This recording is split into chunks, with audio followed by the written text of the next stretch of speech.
We'd like to welcome everyone to our workshop, Talks with Your Teen, Porn-Proofing Your Youth. I'm Rebecca Deans, and this is Melanie Goodrich, my amazing and talented partner.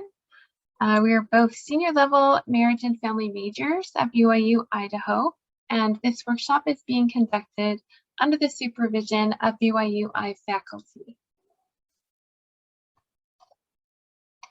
This workshop is aimed to help parents whose teen or teens have been exposed to pornography and or are exhibiting porn-seeking behavior. This curriculum has been created to address parents' needs for more strategies in navigating through this type of behavior at home. The main goal we hope to aid parents in achieving is to decrease shame, which in turn can lead to overcoming porn-seeking behavior. As a parent who could have used this type of guidance over a decade ago with my own children, I've set out to teach other parents what I've learned over the course of my schooling, working through pornography addiction recovery with my own spouse, and dealing with porn-seeking behaviors in our own home.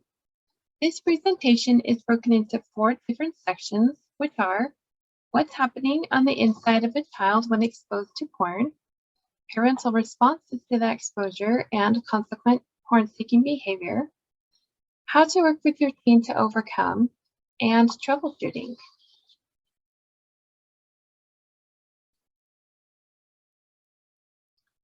First, we'd like to start off with a short imagine activity. Instead of answering any of the questions out loud here, we invite you to ponder on any thoughts, impressions, or feelings you might have during this exercise.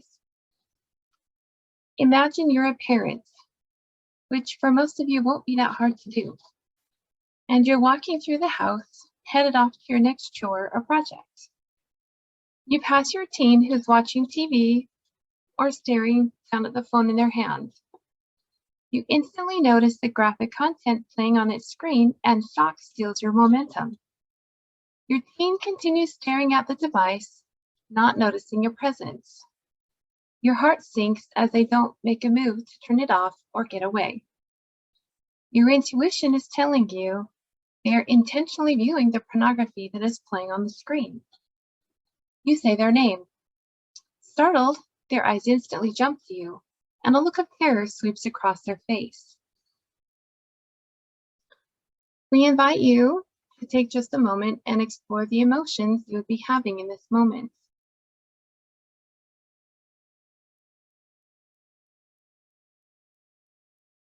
Is there any anger? Is there any fear?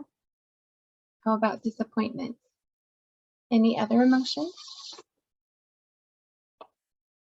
Let's turn our thoughts to your beliefs. What are your beliefs about yourself as a parent?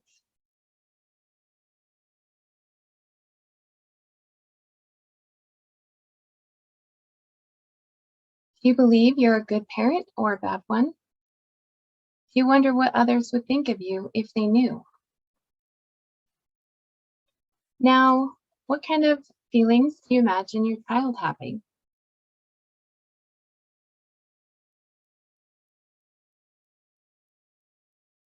Are they scared? Are they embarrassed? Do they feel caught? Any other feelings? What kinds of beliefs are they having about themselves?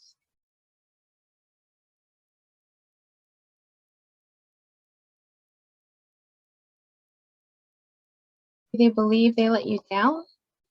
Are they wondering what you'll think of them now that you know? We invite you to ponder on the thoughts and impressions you might have had through this activity as we proceed.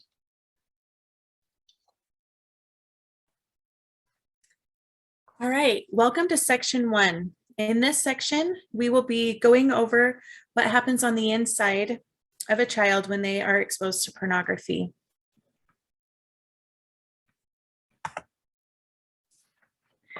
There are 2 types of exposure, intentional and unintentional. Unintentional exposure is just that, unintentional. It happened on accident. There was a pop-up, they got curious, then before they knew it, they were viewing pornography. Or maybe a friend showed them an interesting website or a picture that they found. Maybe they happened upon something in a book or on TV. Unintentional is not the child actively seeking it out. It is somewhat thrust upon them. Intentional exposure happens typically after the initial exposure, when they're trying to make sense of what they've just experienced, and they end up seeking it out. Some internal responses to initial exposure are fear, their cortisol levels rise, arousal or excitement coupled with pleasure, where dopamine and oxytocin flood the brain. The combination of fear, arousal, and pleasure create a biochemical cocktail within seconds that adolescents are not developed enough to process and understand. What they do know is they've just experienced something deeply arousing and exciting. At the same time, they often feel scared and anxious, which can lead to a feeling of shame and wanting to hide the experience. Let's talk about shame for a minute. What exactly is shame? Brene Brown is awesome. She gives such a simple yet precise definition of what shame is. Shame is the deep-seated feeling of I am bad, and its focus is on the self or one's personhood. Things that cannot be changed, things like skin color, your birthday, genetics, things you have no control over. In comparison to guilt, guilt is when someone has the belief of, I did something bad, and is focused on behavior, things that can be changed, like how much effort you put into your work, which toothpaste you buy, what kind of clothes you wear, things you do have control over. So when a child feels shame, they feel that I am bad, and usually hide initial exposure and porn-seeking behavior because they blame themselves, their personhood, for their inner responses, instead of placing the blame where it belongs, on the pornography that elicited those inner responses from them. Sadly, shame can keep them stuck in a repetitive behavioral loop of seeking and hiding because they will always feel that they are the problem and never get to guilt, which would help them to change behavior, even porn-seeking behavior. So after initial exposure to pornography, their fear turns into curiosity, and they begin to wonder what they just experienced. Typically, they will start to seek material out in an effort to understand. Here are a few elements as to why they keep going back. When we dissect initial exposure, we can see there are a few things working in the short term. There is a biological design in physiological responses that instantly produce powerful reinforcing chemicals. Those two elements, coupled with natural human curiosity, can lead them to seek to understand their inner responses. In the long run, porn offers coping, even if it is unhealthy. They don't understand there's a difference. It's easy to find, and it offers unconditional acceptance. The unconditional acceptance is alluring all on its own. Teens face potential rejection on a daily basis from their peers, and porn never rejects. On top of all that, pornography use is socially accepted by many of their peers and very easy to find. The North Carolina Family Council Policy Council reports that 71% of young adults and 50% of teens report being exposed to pornography at least once a week.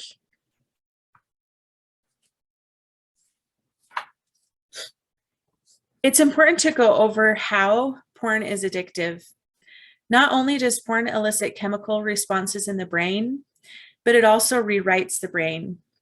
Viewing pornography messes with your brain the same way drugs do. The overexposure of the brain with pleasure chemicals creates a buildup of tolerance and a dependency to those chemicals. This description, courtesy of Pathways Real Life Recovery, describes what porn does to the brain. It explains that a person can go from wanting the pleasure chemicals in order to feel good to needing them. Whether a person is taking drugs or viewing pornography, the addiction process is the same. Here are some ideas for what a parent can do after initial exposure. First and foremost, a parent must handle their own devastation about their child's exposure and or seeking behavior. Parents must recognize how powerful that porn's pull can be and teach their children about internal physiological responses that initial exposure can elicit. They can also work with their teen and collaboratively set boundaries that can help lessen chances of more exposure. Things like internet filters, how to respond to friends who offer them pornographic material, and where and how long they use electronics.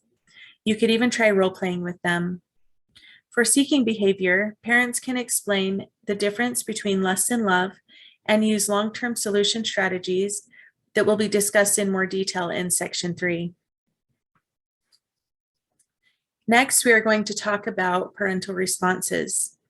There are things that we as parents can do to help our teens to find a healthy way to stop undesired behaviors.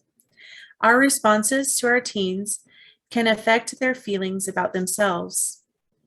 Our response can also affect their communication with us about their struggles with pornography. As parents, we all want what's best for our kids. Finding out your child has been accessing pornography can be devastating. Parents can feel shocked and angry, especially when there has been hidden use over a long period of time. They might feel fear or embarrassment, especially if they have a religious background or upbringing, as pornography can fall under violating the laws of chastity and that many religions teach. Parents can begin fearing for the welfare of their child's soul. Because of the nature of this topic, it can also cause parents to feel too embarrassed to reach out for help. At the same time, parents can feel lost from not knowing how to help their teen, which can lead to a sense of failure and hopelessness in being able to break a porn-seeking cycle. When parents find out that their child has been exposed to pornography or is actively seeking it out, it can be a very stressful and upsetting situation, but there are things that they can do to help it. The first is, do not react poorly in the moment. It's better to take some time to process things and cool down than it is to react badly. If a parent finds themselves responding poorly in the moment when they discover pornography use or exposure, a good approach would be to immediately restrict access to the material, address the situation. You could say, "This is harmful. It hurts you when you see it or watch it," and give themselves time to formulate a comprehensive response plan. Telling your child that you want to talk to them about this, but that you need a little bit of time because it is upsetting you, is a great response. You're being honest, open, and informative with your child. It's okay to take the time you need to formulate a plan on how to best approach your child to talk to them. Second, make sure you assess your own needs and continue taking care of yourself. It's easy to become lost in this type of situation, so taking time for self-care is crucial. Third, create a helpful support circle. You could reach out to a trusted, understanding friend or family member that may have experienced this in their own parenting, or you could seek therapy for yourself if you need that. Fourth, educating yourself on what to do is very helpful. You could talk to experts and visit helpful websites like Fight the New Drug, Defending Young Minds, and Common Sense Media, to name a few. Knowledge is powerful and can help in many ways. Finally, one of the most important things you can do is to keep the lines of communication open with your child. If they have been hiding porn-seeking behavior, they might have been afraid of how you would respond. Responding well will send the message that they can trust you to handle the heavy things that are happening in their lives.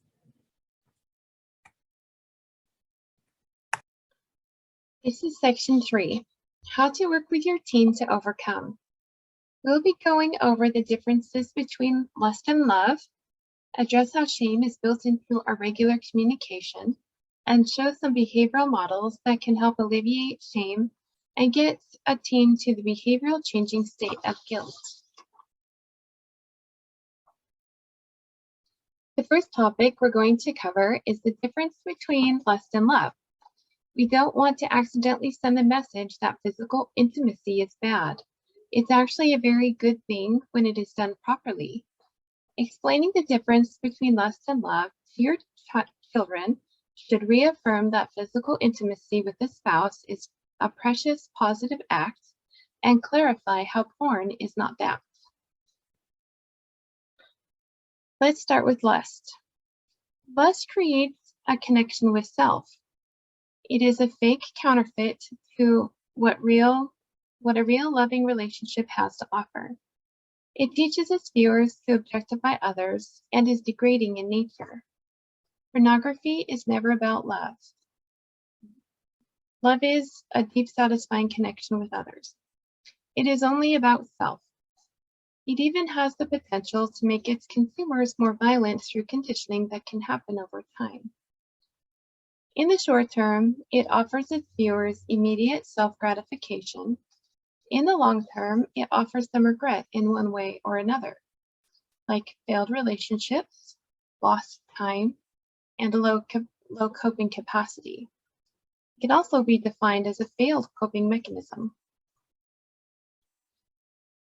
On the other hand, love is genuine connection with others. It is real and reciprocated, selfless and uplifting, and beautiful and giving. It makes you think about the other person and their feelings. It establishes trust, allows for vulnerability, and grows loyalty between those in the relationship. It doesn't overload the brain with a chemical dump the same way drugs do. It produces those happy feelings naturally. In the short term, love doesn't insist on instant gratification like lust, but produces a willingness to be patient. After all, patience can only be grown in those times that we're called upon to use it. In the long term, there are only positive outcomes and alleviates regrets. The difference between lust and love is important because most of our teens will eventually get married and have relationships. They can wonder if they're lusting after their spouse instead of having a loving relationship with them. These key differences will help them know the difference. One thing parents need to watch out for is how shame is built into what we communicate. We tell our kids that porn is bad, but when they are exposed to it, part of their experience is pleasurable. They can think, if porn is bad, but my body responded to it, then I must be bad too.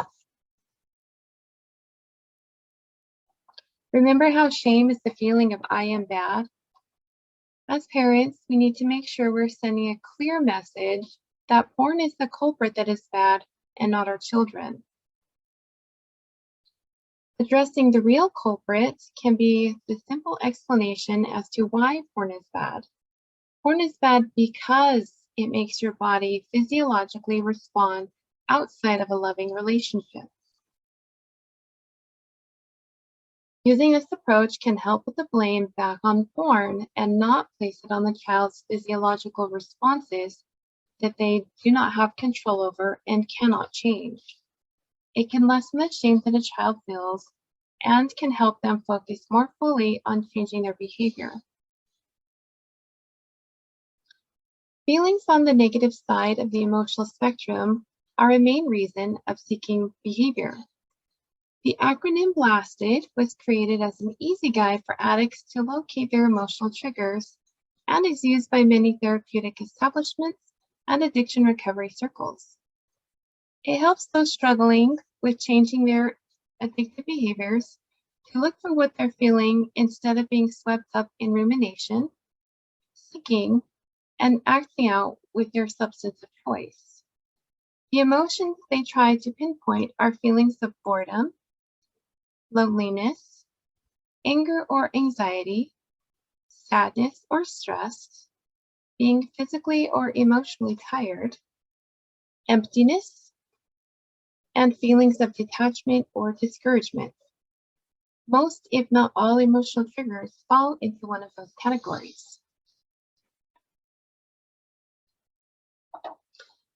With addiction, When someone has an emotional trigger, they reach inward to cope instead of reaching out to others. Reaching in becomes coupled with isolation and sends the person into repetitive behavioral loop of preoccupation, which is thinking about the substance of their choice, seeking behavior, they seek that substance out, and physical action, using or consumption of that substance. Their cycle becomes complete as they head into the shame and despair stage, where they experience their original emotional trigger, plus the added shame and despair that physically acting out causes. I have heard some refer to this shame stage as shame squared. So that brings us to wonder, how can someone break the cycle? This model shows that reaching out to others is healthy coping. Addicts must learn how to reach out to others instead of reaching in and isolating when they have emotional triggers. It can be quite a difficult chore, and many individuals trapped in the addiction cycle do not trust others enough to rely on them. That leads us to wonder, what can parents do for their own children who are caught in a behavior loop of reaching in and using pornography to cope with negative emotions instead of reaching out and relying on others? Here, I have taken the addiction cycle and placed it on a linear timeline.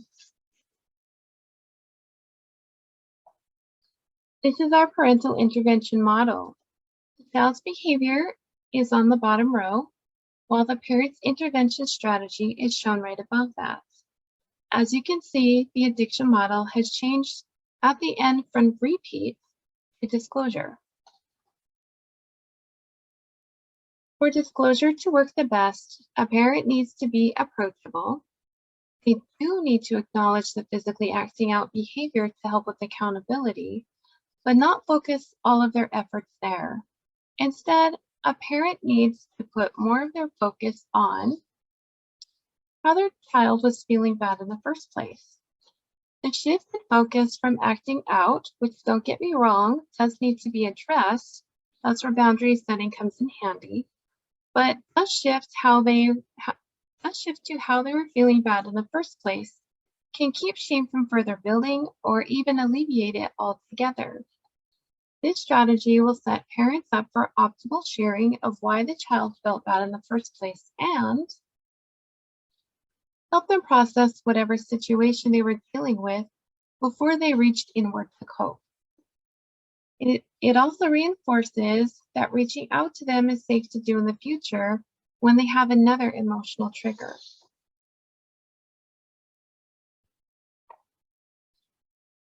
Remember the blasted acronym from earlier?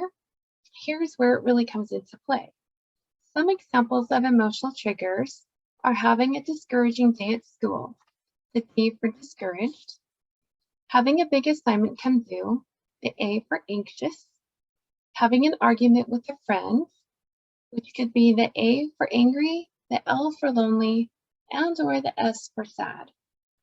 Not finding something productive to do and feeling bored, the B for bored, and the list goes on. As parents work with their child and talks with them about their emotional triggers, the child will be more likely to reach out, which can lessen their desire or need to physically act out with pornography as a way to cope over time. Eventually, reaching out or confiding becomes their coping mechanism and replaces the unhealthy one. They engage in problem-solving strategies by formulating plans that take care of their issues, set goals to accomplish those plans, and carry out their goals through easy-to-manage steps. They will feel a sense of accomplishment that will help reinforce healthy coping even further.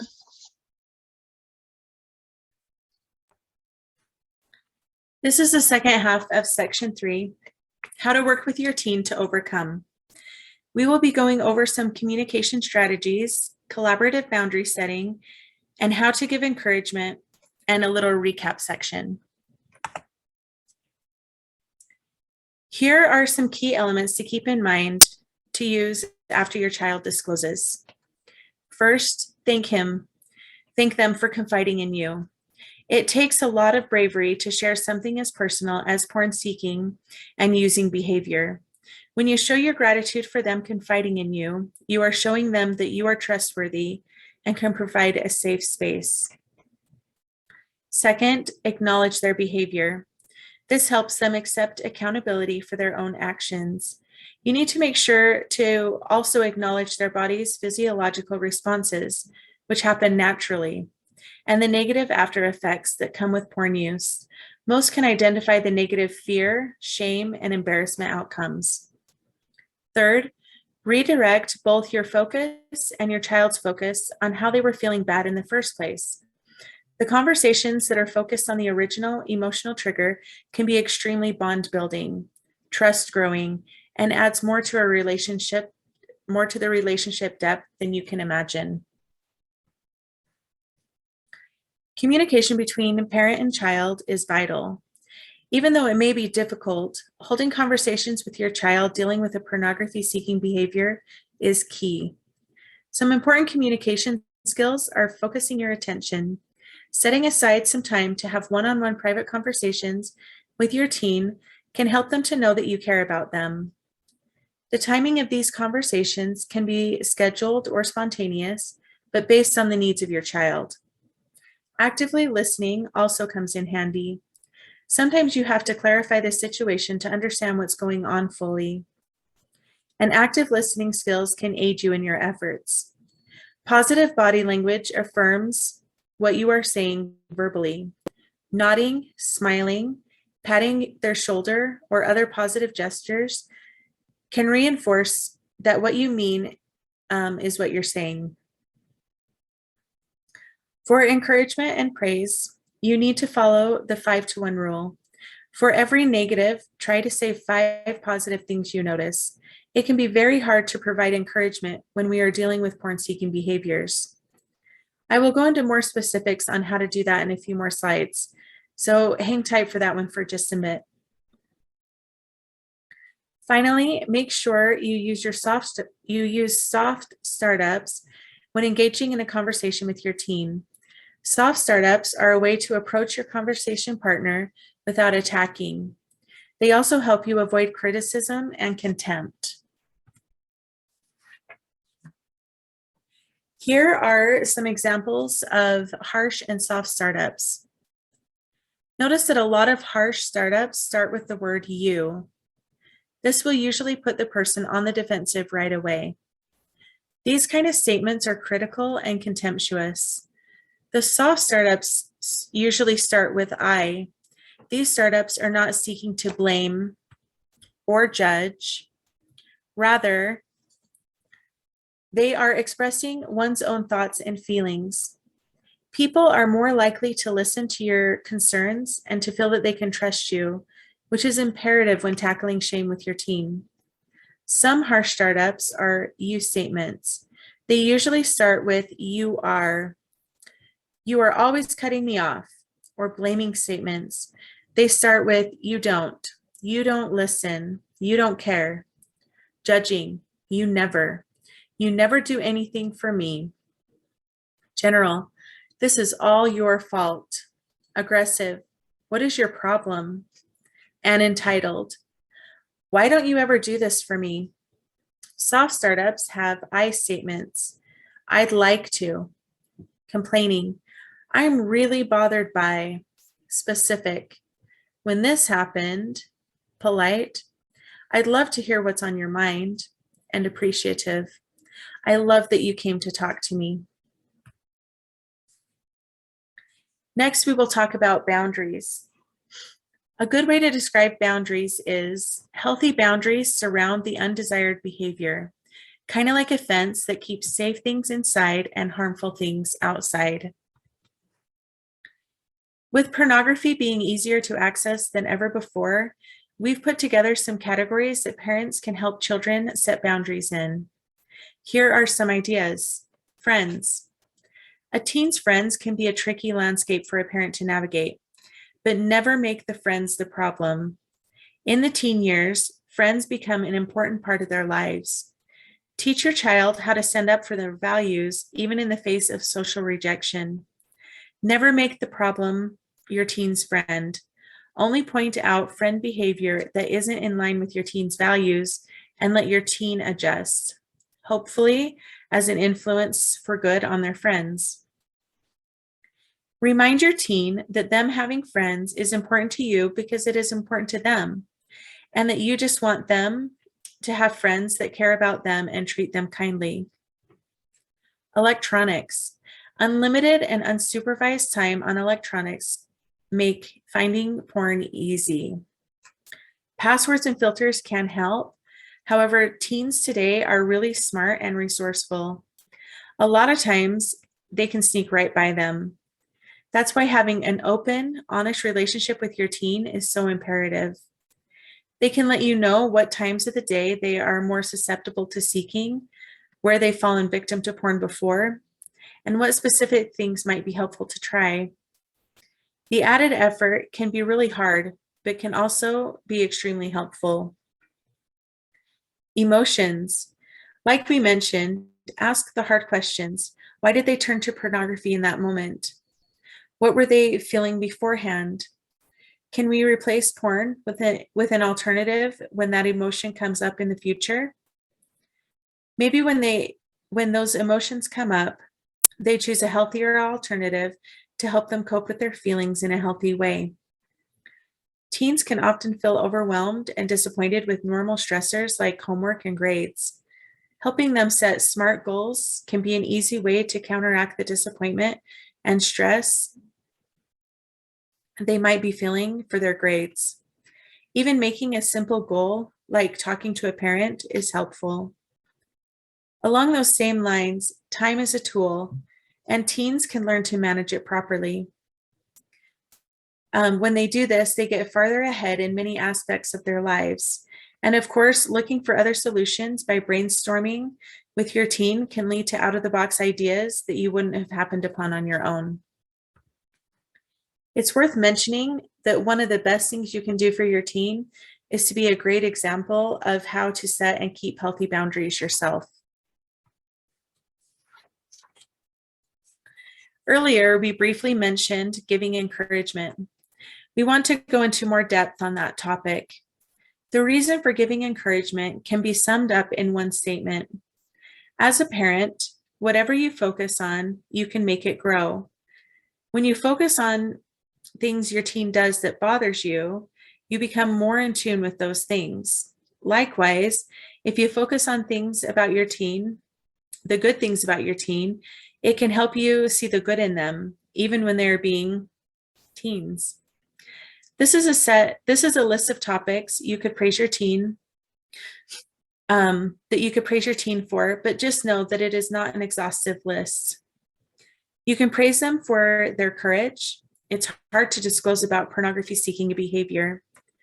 Other topics are, if you see your teen showing patience with others or themselves, having a willingness to keep trying, taking appropriate responsibility for their action, being honest, having a good attitude about something difficult or hard, sharing about their anger, sadness, or embarrassment, sticking to their boundaries, making positive adjustments on their own, admitting when they've done something wrong outside of porn seeking, and doing an act of kindness or service without the expectation of reward.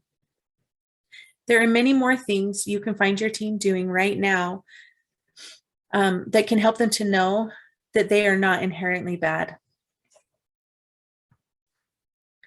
Make sure you don't discount their progress, no matter how small the progress might seem, or they can become discouraged. Your job as a parent is to point out what's going right to counteract discouragement and shame they are already feeling. When you give encouragement, it can give your child hope that they can overcome. So just to recap, because there was a lot of information in section 3.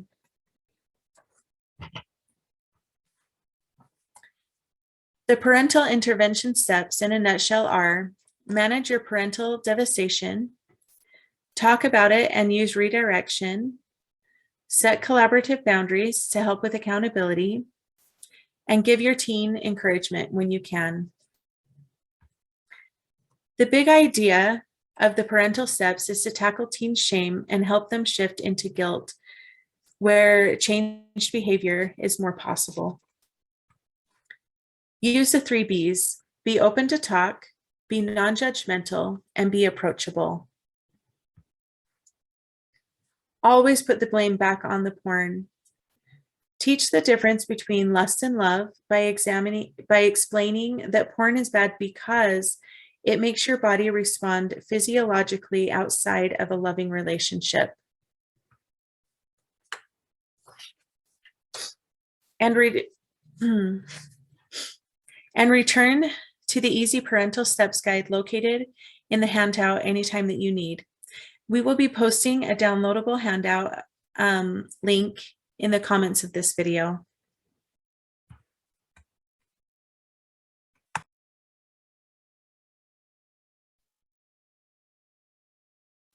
So welcome to section 4, troubleshooting.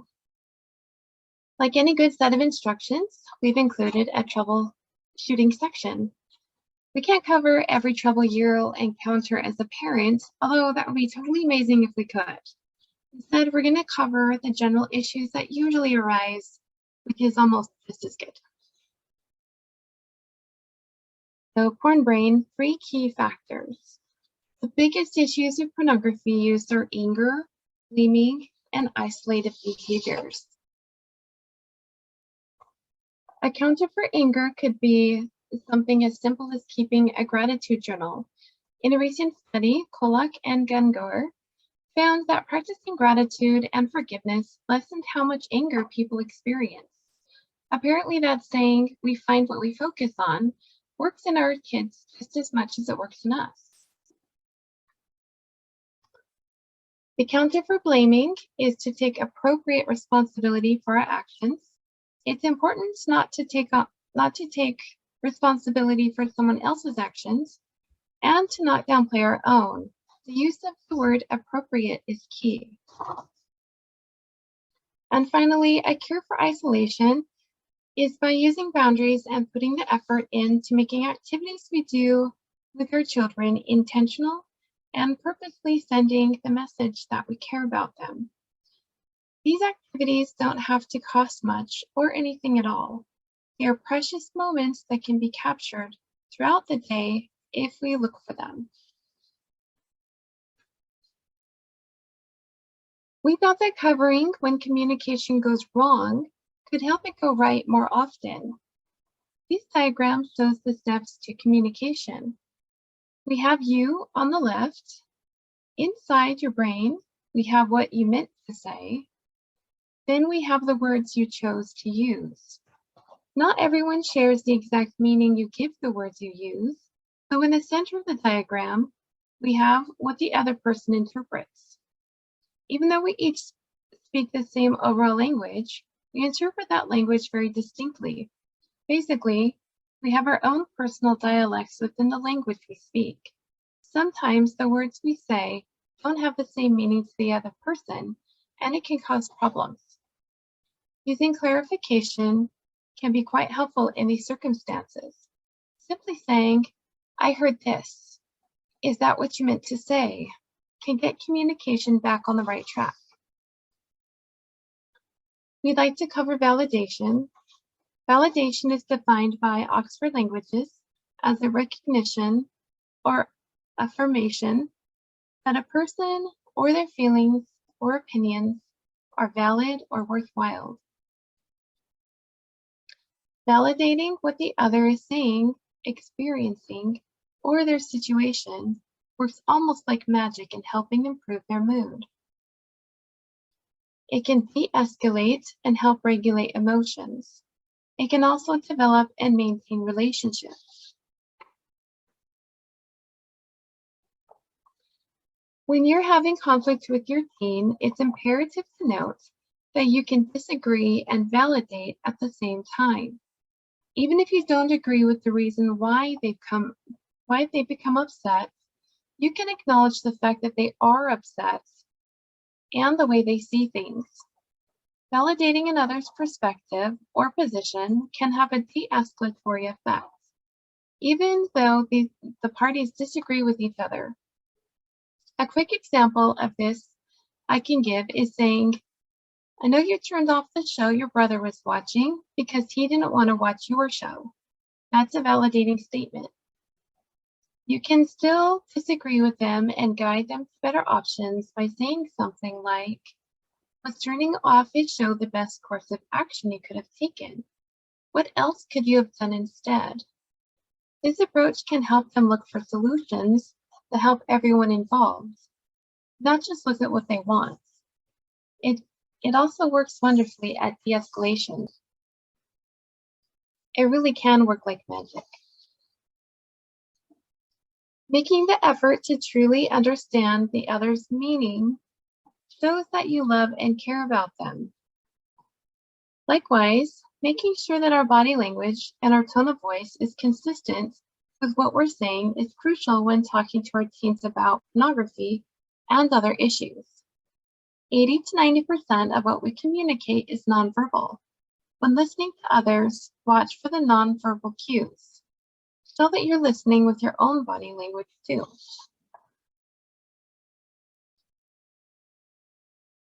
One last thing we'd like to cover about communication is metacommunication. Metacommunication is communicating about how you're communicating. Some examples of metacommunication are saying, we're arguing and our conversation is going around in circles. Our conversation's tone is harsh. I'm not being heard. Pointing out specific flaws in your communication patterns can help you change your conversations from arguments that go nowhere to productive correspondences. Expect them to struggle. Helping them know and understand the difference between relapse and slip can be vital information to diminishing shame. Relapses are a return to behavior, a full abandonment of the recovery process. Relapses are when they don't quickly disclose, which is a quick disclosure is typically deemed within a 24-hour period after physically acting out.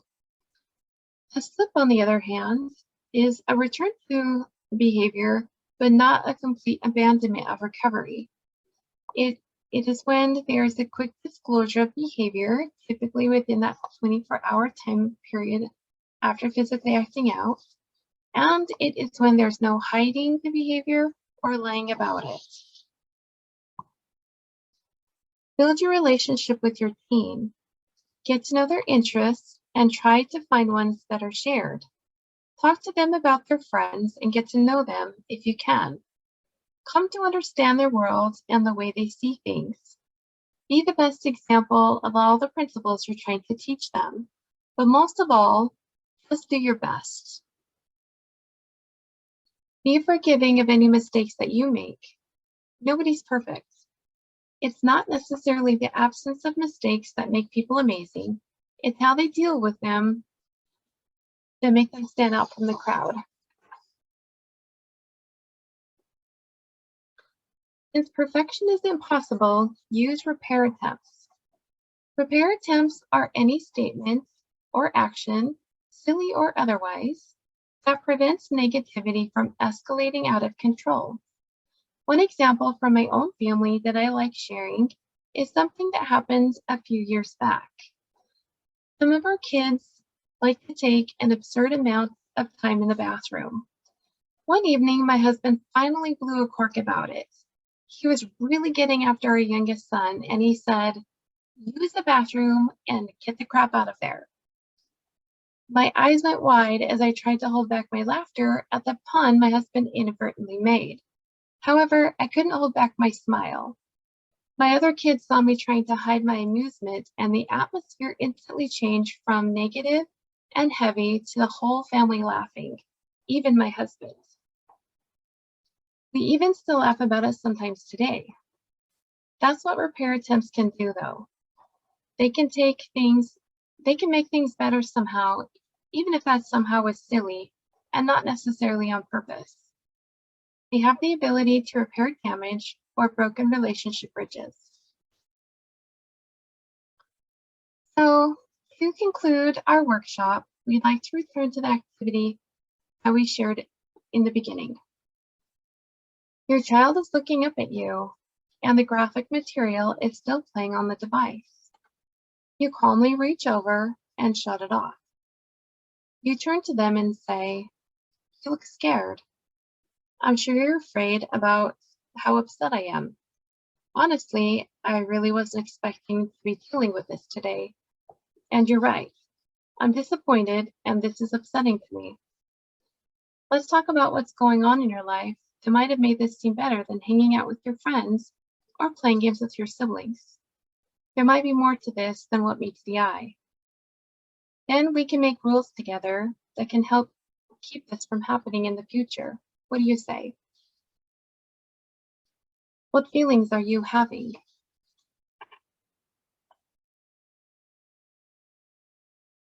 What are your beliefs about yourself as a parent?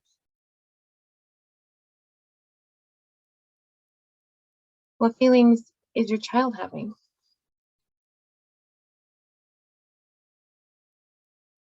What do they believe about themselves?